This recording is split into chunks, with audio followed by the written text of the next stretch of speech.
What's the worst legal thing you can do? You can spray tan a baby. Totally legal. Any baby? Edit. Whoa, my first golds and silvers. Thanks whoever's. The gang finds a dumpster baby.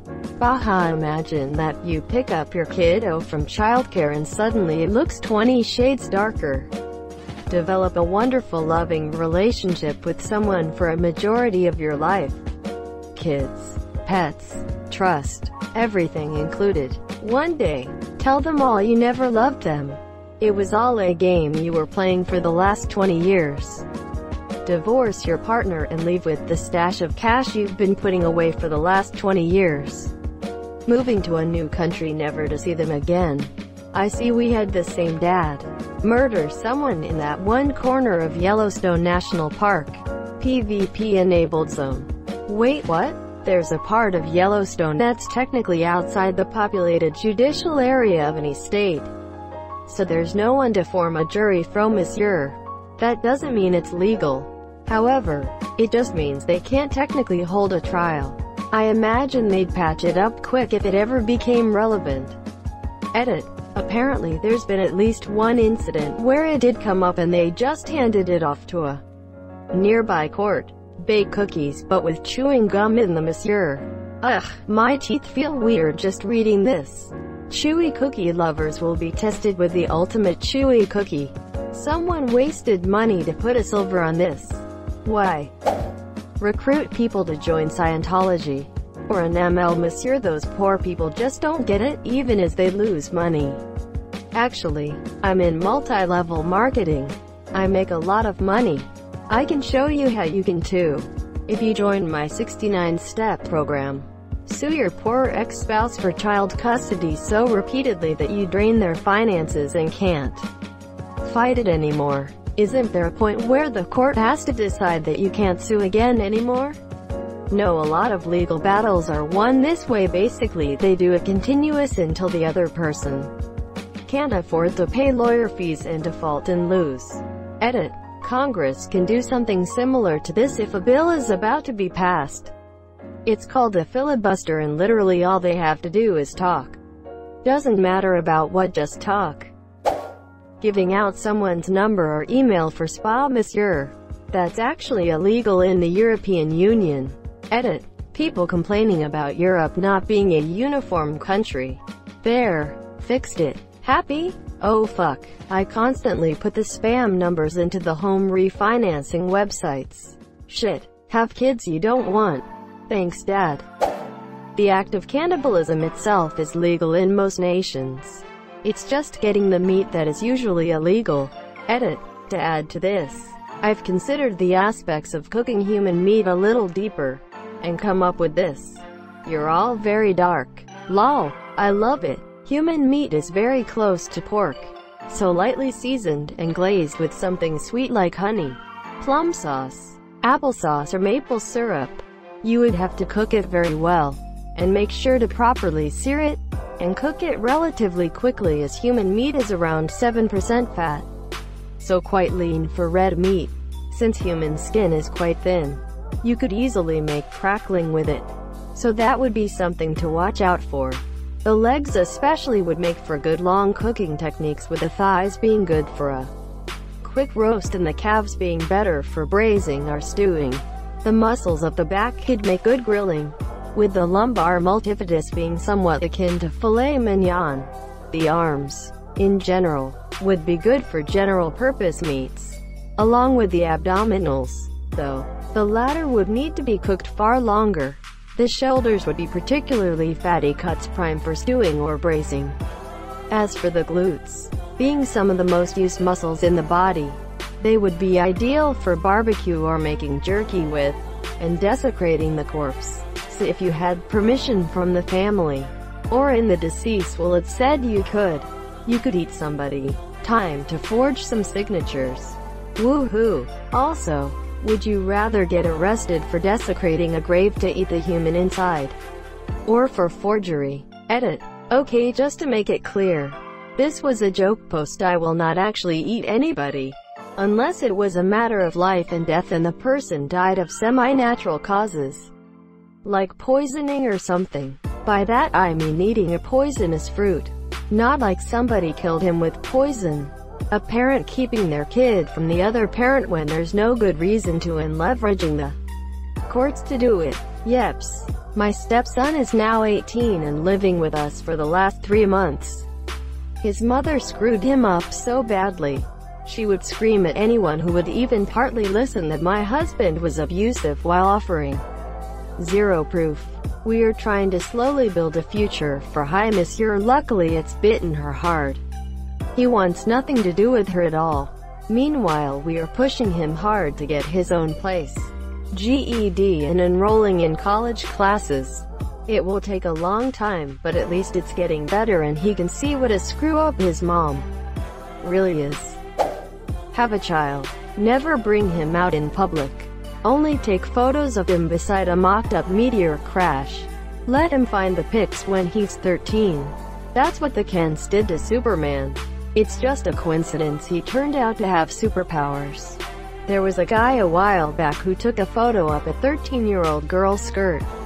The judge had some choice words to say, but the guy got let go because technically it wasn't illegal. Edit. My autocorrect is bad. Edit 2. So this is what a karma bomb overnight feels like.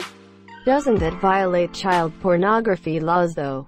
Probably got a pass because there was no nudity, so the legal definition for the area wasn't technically met or something. This happened to me in Uruguay, but I've been told a similar tactic works in the US. Suppose I'm evil, and I have money. Not a huge amount of money, but a healthy 6-digit number in the bank. And I see someone else. This someone else maybe doesn't make a lot. Maybe he has a lot of kids. Maybe it's a recession and he's having a hard time finding enough work. Who knows? But he's barely making it. Paycheck to paycheck. But he has something of value. He owns his family farm outright, and it's worth a small 6-digit number. But he relies on this farm mainly to provide a rent-free place to live. If he had to pay rent for a place to live, he wouldn't be anywhere close to making it. So I'm wealthy and evil. I contact my lawyer and say, hey, I know this guy. He doesn't have any money, but he has this property. Let's sue him, monsieur. He'll be required to immediately come up with cash in the sum of 10% of the value of the lawsuit in order to defend himself. His property is worth $100,000. So we'll make up some crazy excuse to sue him for $100,000. He won't be able to come up with the $10,000. So we'll win by default, and we'll force the sale of his property. Then you get 20%. So the lawyer sues on contingency. In other words, the wealthy person doesn't have to pay anything to do this.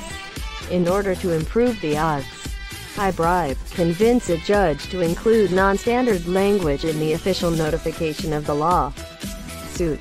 If the guy doesn't reply within 10 days, he loses by default. Then we throw the paperwork in the dirt in front of the house and hope no one finds it before it's too late.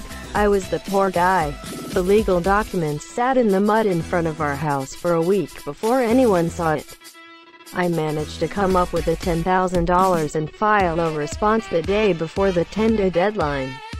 The lawsuit took more than 2 years to complete. I won, but it still cost me $25,000 to defend myself. And the evil guy, it was a 70-yo grandma type friend that we had trusted and considered to be part of our family. This is just awful. Did you ever confront the evil old lady as to why she was doing this? What reason did she come up with to try to sue you for? We don't know. She snapped and turned on us one day without warning. We have no idea what we did wrong. The story is sort of long and drawn out. Basically, she left the tractor and some other things on our property, and we owned some other land together that she paid 100% for. She tried to take our property instead of taking her stuff back. By winning, we forced her to take her stuff and her land back. The best explanation that we have is that she's a sociopath. We later also discovered that she's a pathological liar. She has no family or friends other than people she buys Her lawyer and accountant are the beneficiaries on her will, for example, because she has no one else. Ruin the world economy by handing out subprime loans. Not only illegal, but you get a nice taxpayer-funded bailout when the loans you make go bad. Become a politician and raise my pay while creating taxes I'm coincidentally exempt from, monsieur. All the shit that the Westboro Baptist Church does. I had a friend who died while they were tubing down the Platte River. He got caught in an undercurrent and drowned. He was about 18 at the time. During his funeral, Westboro showed up to protest, saying God killed him because we allow gay people to get married. They also had police protecting them, monsieur. It was so terrible. There were little kids holding signs who couldn't have been older than 6. What the absolute fuck? Put a fake X on an ad. Edit. My stupid ass just realized after checking the replies that I spelled ad wrong. By the way, thanks for that Diamond Award.